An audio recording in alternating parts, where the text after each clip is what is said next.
Hello and welcome to today's webinar on hosting user conferences. I'm Tom Williams, the content guy at Hub, and I'll be your moderator today. Our goal is to provide you with valuable information you can use when creating your next event that will make your life easier, save you time, and get your event marketed faster. Presenting today is Kathleen Kastayak, Senior Director of Global Events at Box. Kathleen has over 15 years of experience in marketing and events, and she runs a global events team responsible for over 150 events annually, including Box's flagship annual user conference, BoxWorks. A few housekeeping items before we get started. The webinar will be recorded and both the recording and slides will be made available within a few days. All residents will be emailed a link to access the recording and slides. All participants in today's webinar will be muted during the webinar. If you have any questions, please submit them via the chat box and we will answer as many as possible at the end of the session. With that, I'm going to hand it over to Kathleen. Kathleen? Thanks, Tom. Hi, everybody. Happy Tuesday. Thanks so much for joining us today. So this presentation is really going to be a look back at some of the key lessons I learned in the last 8 years of running BoxWorks. And just to give you a little bit of background on where BoxWorks, how we grew. In 2011, when we started BoxWorks, we had 343 people. And in the 7 years that we've been doing BoxWorks since then, we've grown to over 6,000, which is a pretty dramatic increase over the years. We've also seen some pretty interesting things just happen over the course of the years. When we started BoxWorks, we literally counted how many window nooks were in the hotel where we were hosting BoxWorks and decided that's how many sponsors we were going to have. And that was the sum total of our thought process behind that. So that was a sort of what I call a minus revenue a lot to at least offsetting our revenue by our investment by 30%, which is also a pretty dramatic growth. And we've also done everything in terms of the size of our team. BoxWorks was birthed by a committee of about 6 of us. Then we went to a team of 2, we went to a team of 4, we went to a team of 7, we went back down to a team of 2, and now we're back up to a team of 7. So I've worked with a variety of team sizes over the years as well. We've also had an interesting experience with our key stakeholders in the building. We've had 3 CMOs, 3 heads of sales, and 3 design leads over the last 7 years, which has provided us with a lot of interesting moments to grow and to learn, and also to change how we think about things and to refine our process over the years. The one thing that has stayed consistent, of course, is our CEO, Aaron Levy, who was very much heavily involved in the planning of BoxWorks. So to get into the nuts and bolts of BoxWorks in today's webinar, hopefully most of you have joined because at some point somebody said to you in the last 6 months, let's have a user conference because that seems like fun. And what I always joke when people say that is most people come to me with that particular line or have been told that line looks something like this, and just the horror of, oh my God, how am I going to do this?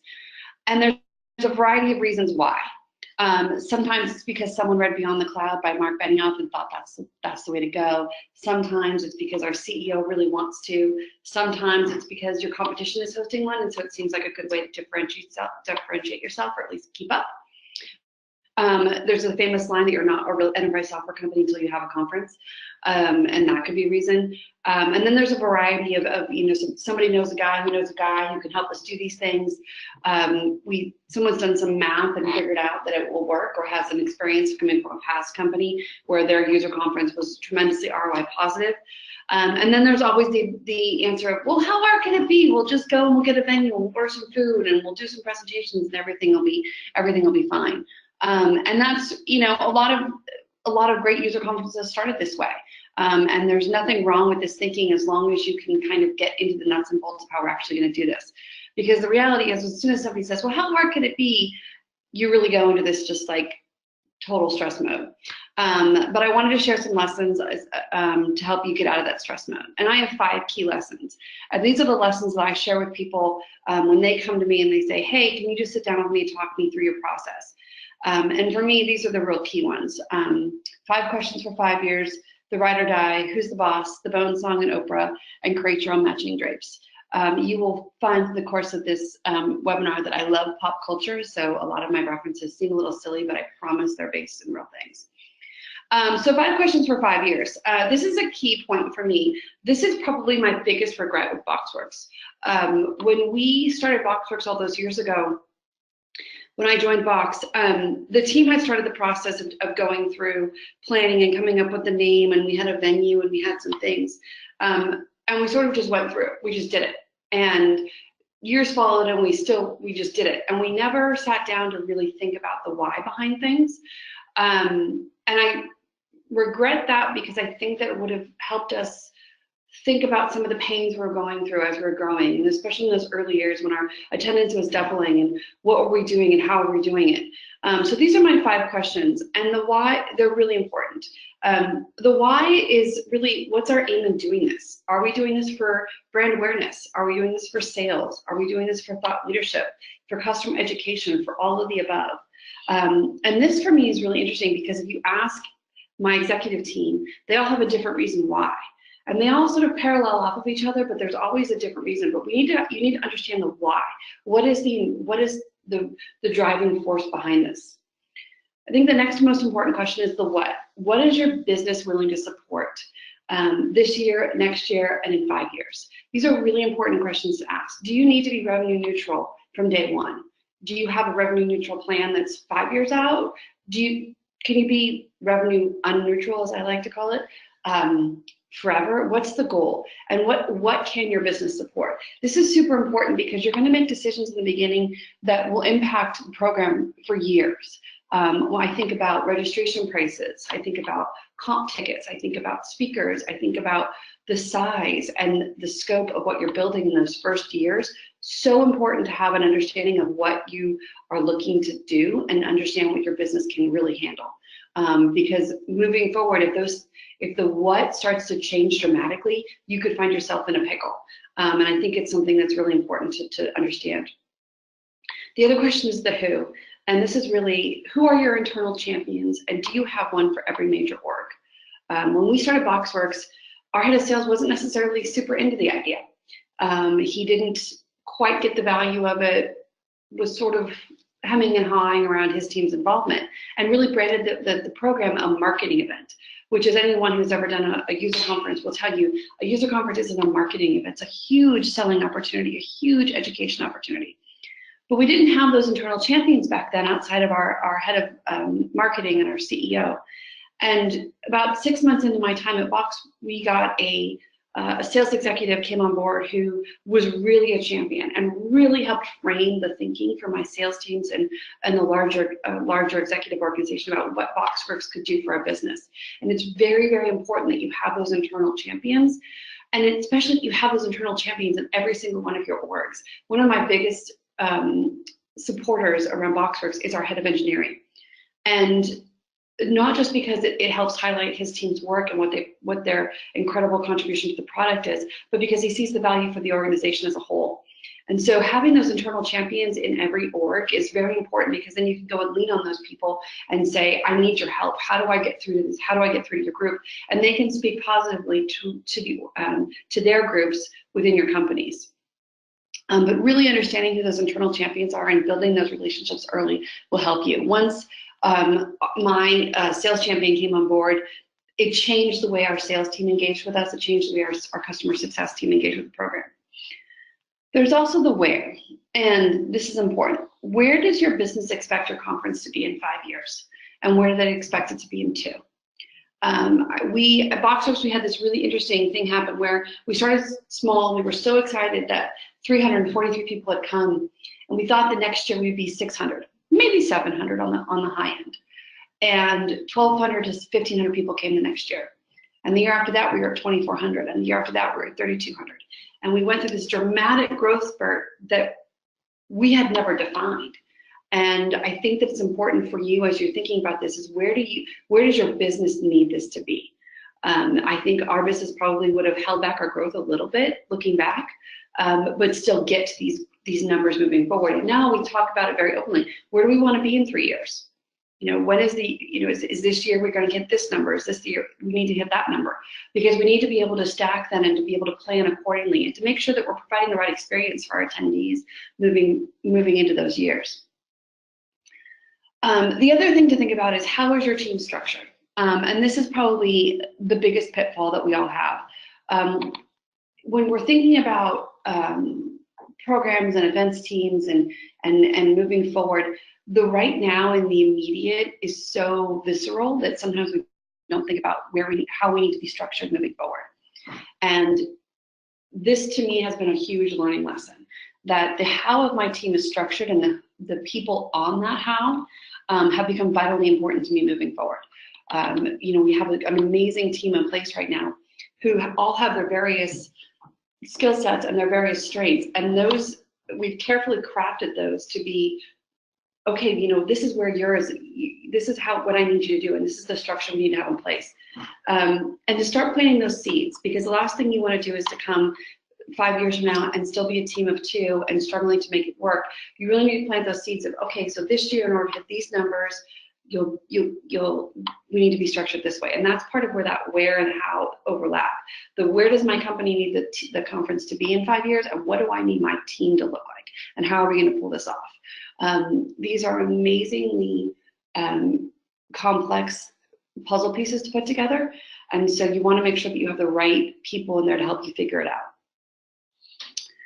And speaking of people, this is really, I think, crucial to the success of any user conference, and that's your team and your crew.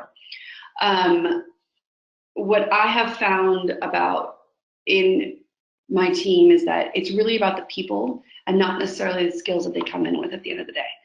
I'm very famous for standing in front of large groups of boxers and saying, it's not called Kathleen Works, it's called BoxWorks. We're all in this together.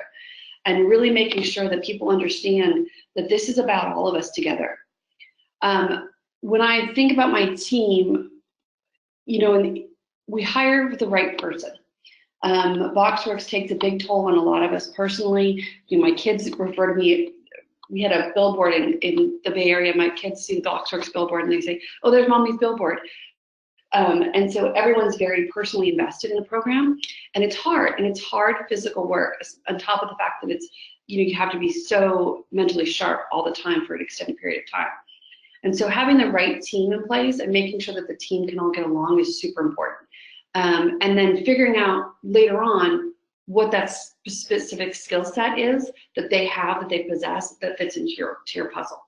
I've found that hiring for the person and figuring out where they fit in the massive puzzle when they get on board has provided me with the best team I could possibly have, versus going out and saying, I need this specific skill set, go recruit for that.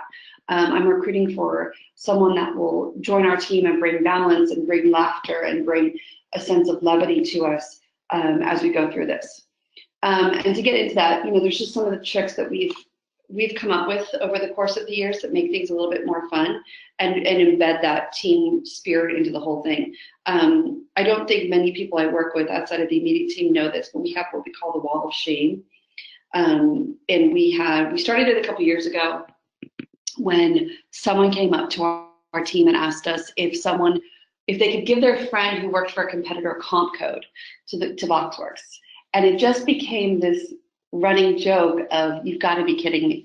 And immediately following that question, we had a series of just funny questions come our way. And so we started to write them down. We keep it private. Sometimes it's behind the back of a dry erase board. Sometimes it's in a box note in our folder. We just write down the funny things people say to us, because then at the end of the day, we have a memory of these things that we understand is really funny, and we can relate, and we take the pressure off of ourselves by having these, like, can you believe this person said this to me? And they're never said maliciously, they're just funny. And so we create this private wall of shame, and we keep it going every year.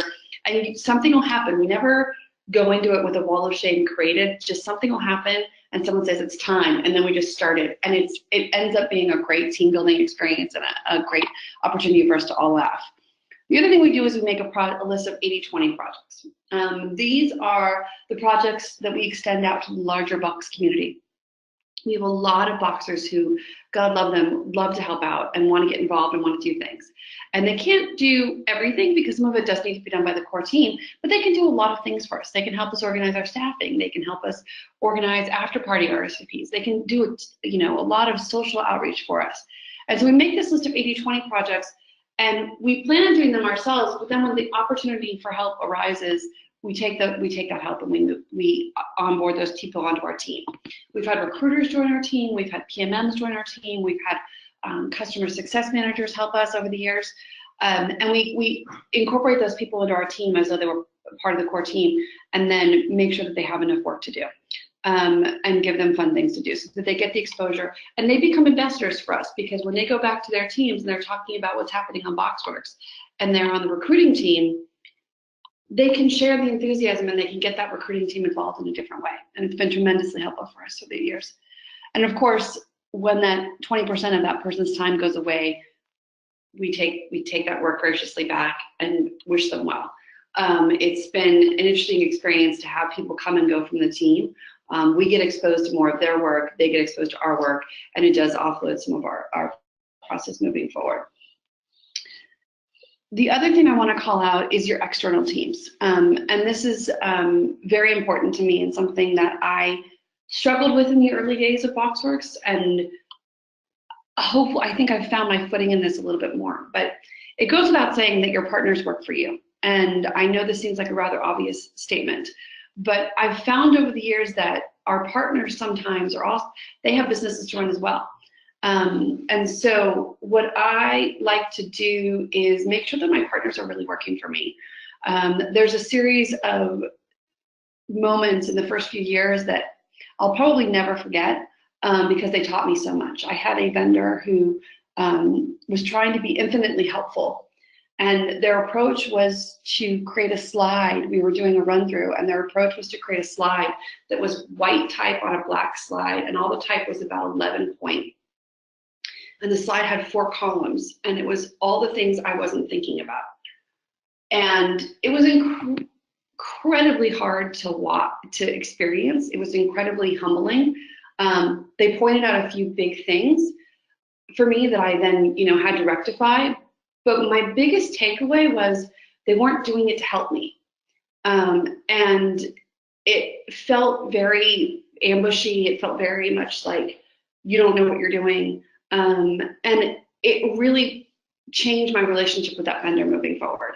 I had another vendor who my lead manager on the account came up to me one day and said, "Oh, I'm here now." And I said, "Oh, where were you?" And he said, "Oh, I took a practice GMAT today." And we were mid-program, and I just looked at him like, "Are you kidding me right now?" And at that point, then I went back to my heads and I said, "We can't work with that vendor anymore." And I was able to work with that partner to find a team that was really, really committed to Box and really committed to my internal team, and has since become just an extension. We invite them to baby showers and wedding showers, and they're just part of our big team. But I think it's really important to remember that these are your partner vendors do ultimately need to be responsible to you. And I ask my partner vendors to do that for me. I ask them to be more for me because I need them to be. I need them to offload our work. We have a team now of 7 people, which is bigger than in some years. When we were a team of 2, it was a true struggle. But when we're a team of 7, there's still so much work to be done, and I need to make sure that I have the right team in front of me. And that's been really important for me moving forward. And I think it's something that you, as a leader of a conference, need to feel empowered to say, that's not going to work for me. I can't work with you anymore. And there will be various things that will pop up for you that you'll say, that's my deal breaker. And you'll know when they are. And it's important that you follow through on those and not feel like you have to because someone in your building referred them in. You have to stand up for your team and for your program and make sure that it's the right thing for you. The other thing that I constantly talk about with my team and with other teams is the bone song. And how everything is connected to everything. And when I say this to point out that registration is not just your problem. As a leader of a conference, very, very often the vast majority of our registration goals and our attendance goals fall on my team's shoulders.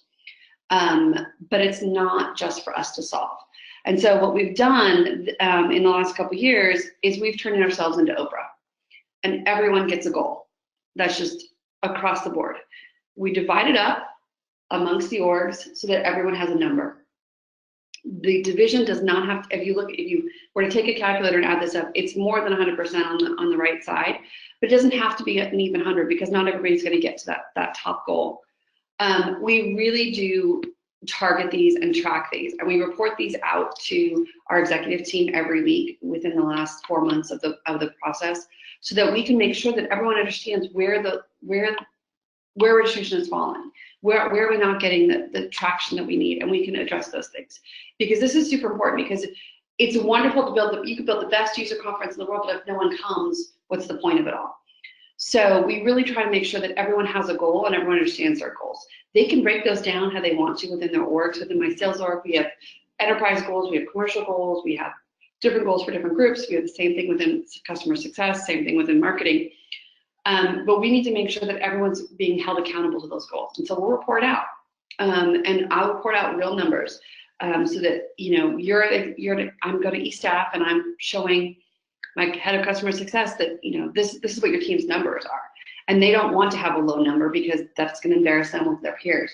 So it's a very important thing to make sure that you've got everyone involved and accountable for what you're doing. The other thing that we've done too is really look at BoxWorks as a program in its totality. Years ago when we started BoxWorks, we had BoxWorks, and then there was this program on the side, and there was this program on the side, and there was this program and that program and all that. And we really just decided to make all the drapes match. We've consolidated everything so that everything that happens around BoxWorks falls into the BoxWorks budget and to the BoxWorks plan. This does mean that we took on extra work, but it does mean that we avoid situations where someone walks up to me and says, so I had to spend the money that I budgeted for this program on something else. So as far as I can tell, we have two options. We have the option where we don't do it at all, or you cover it. And it's the kind of thing where you're ultimately BoxWorks is going to end up covering it. And the reason there's a bottle of Kendall Jackson on the side is that was my thank you. Was the you know, inexpensive bottle of wine on the side for saving someone about $25,000. And it became a big joke, but it reinforced for me that because we weren't holding all the monies and all the control with the budget within ourselves, we were missing things. And we weren't going to let a part of the program not be tremendous and not be executed at the same level as everything else because someone else forgot to budget or someone else had to move money around. It is an interesting game to play because all of a sudden your budget will get super inflated because you added all these programs to it. So as long as your finance teams and your executive teams understand that this is not just you running the budget up, this is actually you consolidating budget and taking budget from other people, it works really well. For us, this has been tremendous. I can't even say how helpful this is. We control about 35 different events that happen around BoxWorks. And to a person, it works. And it solves so much headache for us. And it also gives us the authority to say, you didn't communicate this to us when we asked if anybody needed to do anything at BoxWorks. And we will do that. We'll send out, if I have a BoxWorks this year is at the end of August, so in about a month, I'll send an email out to all my executive team and my key stakeholders throughout the company and say, what does everyone want to do at BoxWorks? Are there any testings we need to do? Are there any additional programs we're not aware of?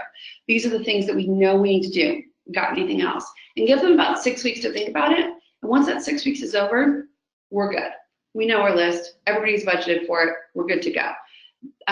We then consistently ask e-staff if they've seen or heard of anything that they don't think I know about, just to double check ourselves as months go by. But it's really been important for us to be able to then say, nope, we can't do that. We can't set up a table in the corner for you to do that because we didn't know about it. And if we'd known about it, we would have done something different. We've had teams come to us and say, well, we'd like to have a lounge. And, you know, I'm like, we're out of room. We don't have a lounge. It's 6 weeks to the event. This is not possible. So make sure that you're consolidating all of that into your budget, into your program, so that you both have the authority to say no when new things pop up, and also have the authority to make sure that the experience is standardized across the board. The other thing I wanted to say, and this, especially as BoxWorks started to grow, we had a lot of people asking us if we were aiming to be the next Dreamforce. And my answer to that every single time, and to this day still is, no, I don't want to be Dreamforce. I want to be BoxWorks. I think there's a lot of value in going to as many shows as you can and asking people questions and sitting down and say, how did you do this, and trading notes and understanding, but be true to yourself. There were times when I think that I could have done something and we probably could have pulled it off, but was it the right thing to do that year? Probably not. There are years where I think we probably jumped a little bit ahead of ourselves, and then you struggle to figure out how you're going to keep up with that pace. An example for that for me was in year 3, we had Malcolm Gladwell as our keynote speaker. And it was a huge deal. He had a book coming out. I was like, oh my God, we got Malcolm Gladwell. But we were in year 3. And it was a great experience, but then we struggled to get a keynote speaker of the same caliber because he's Malcolm Gladwell, for God's sakes. So I think that those moments where you have to really be true to yourself, what your conference is ready to do. Every year we have a conversation about, these are the things we didn't do last year that we said we were going to do. Are we ready to do any of those this year? And then adding those elements in piece by piece gives us both goals in each year to look forward to, and also makes the steps up that we're taking on and putting on ourselves easier to do. It's just crucially important that you don't try to be, a 10,000 person huge juggernaut from the first minute out, because it's just too much. It's too much on you, and it's too much on your team. There's so many things. Live stream when you're ready. We didn't live stream BoxWorks until 2 years ago. There were a variety of reasons for it. We just didn't do it. And now we do it. And we did it when we were ready. And I'm really proud of the fact that we held off for 4 or 5 years to really make it be ready for us to have that element. There are things that now we do differently than we did before because we're ready for them now. And I think that having that scale of like, okay, that's a great idea. I aim for that. I want to build that into my program later on is super important. We did things along the way where we had multiple things happening at the same time, and we had a developer day. And, we had one point where our head of product was supposed to be in 3 different keynotes all at the same time, and we got a little bit ahead of ourselves. And I think that it's important to take those steps slowly but surely, so that you are able to execute on them the way that you're supposed to, the way that works best for your program. And I think that this just to have goals, have your ideas, but really make sure that you're executing at a pace that your team can sustain. If you're a team of 3 or 4 people, you probably can't do everything, but you can certainly do a lot. You can't do everything. So understand where that is. And also it opens up the opportunity for team members then to say, I would like to take that on. I would like to figure out how we do that. And then allow them that opportunity. It's been tremendously rewarding to watch members of my team say, I've never done anything like this before. How do I do it? And then to go forward and do that. And that also helps with your employee retention, your team retention moving forward. So hugely important. And I think that for me, this was the biggest lesson in the process of going through this, especially being a conference that grew quickly. We have an amazing CEO who is a cult of personality in his own right. So he draws people in. And to be able to say to him, no, we're not ready for this yet, has really helped us maintain our sanity over the years. And those are my 5 key lessons. It's really about making sure that you ask your 5 questions at the beginning, that you find your right team, that you make sure that everyone in your company is invested and everyone has a goal that they're responsible for and held accountable to. And also that you make sure that you consolidate everything into your budget. I think the consolidation for us has really helped us. We can ebb and flow, we can do what we need to do, and then finally just keep calm and do you. It's really about making sure that you grow your program at a natural pace for yourself. No, we're not all going to come out of the doors and be massive. We're not all going to come out of the doors and be 1,000 people. And to really make sure that we understand what that means and the output that needs to happen to get to that kind of those kinds of numbers as quickly as some conferences have. And so I encourage everyone to think slowly and methodically about user conferences. I think that when we get excited and we get on board and we get overwhelmed, and it's just really about making sure you have your key questions answered and your key constituents on board. There's going to be so many things that happen along the way, and so many people are going to give you different advice around use this program or use that program, and and there's valuable nuggets to be taken out of all of that. But make sure that you're just doing what feels right for your team, moving for right now, and then for setting it up for the future as well. And that's the end of what I've got. I always love to talk about user conferences and what we've done along the way and share gory stories and all that kind of good stuff, and also learn from as many people as I can, because I think that even when people are coming to me and asking me questions about how I did things, it's important for me to understand how they're doing things too, so I can sit back and say, oh, okay, that makes a lot of sense. I may be able to do that. My email is ridiculously stupid, and it's ridiculously simple because my last name is way too many letters and hard to pronounce. But it's just casey@box.com. Feel free to shoot me a note or an email. Would love to talk to any and all of you about what's going on in your conferences and share ideas and inspiration. Cool. Thanks, Kathleen. That was really helpful. We have time for some questions now. You can ask them via the question box or the chat box in the webinar controls. And we already have a few I want to get to.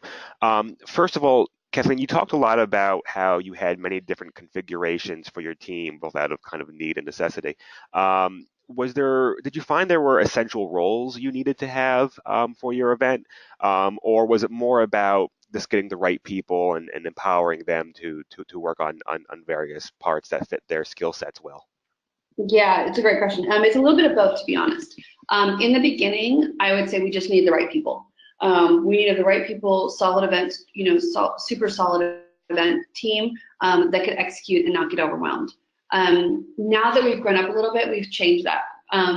Last year, we actually hired someone specifically to run demand gen on the team, which changed the structure of the team and changed the structure of how I interacted with the team as well. So I think as the conference grows, you'll find things like that. Okay, now we need someone that can do this. It's been hugely helpful for me. But in the beginning years, it was really about making sure we just a strong events team that could execute and get it done. And I would say in the last year and a half, we've started to add more specialized activities to that. Cool.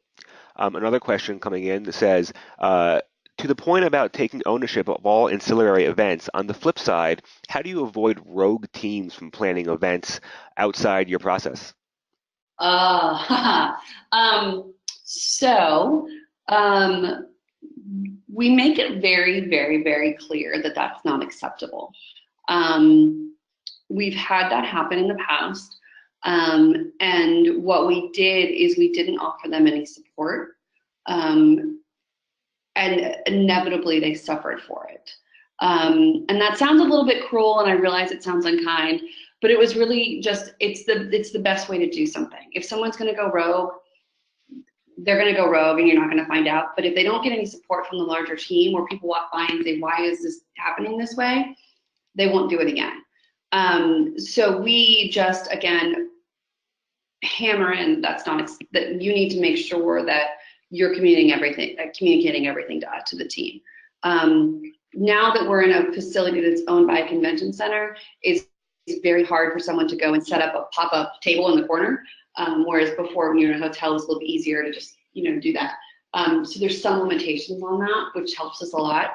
But we still have, we'll have a team pop up with something. We had something this past year. We had a team that was doing something that we had no idea. And we had people running all over Moscone Center looking for unicorns. And we had no idea what was going on. Well, it turned out one of our teams had set up a scavenger hunt, because in Box HQ, we have a series of unicorns that are mounted on, little tiny white unicorns that are mounted on the walls. And you get a prize if you can find all 13 unicorns in the building. And so they thought they would replicate that at Moscone Center, but they didn't tell anybody. And so we had people walking around with these unicorns and, kind of being a little bit nutty. And it was one of those things where, like, okay, it's happening and we know it's happening. There's nothing we can do to stop it right now.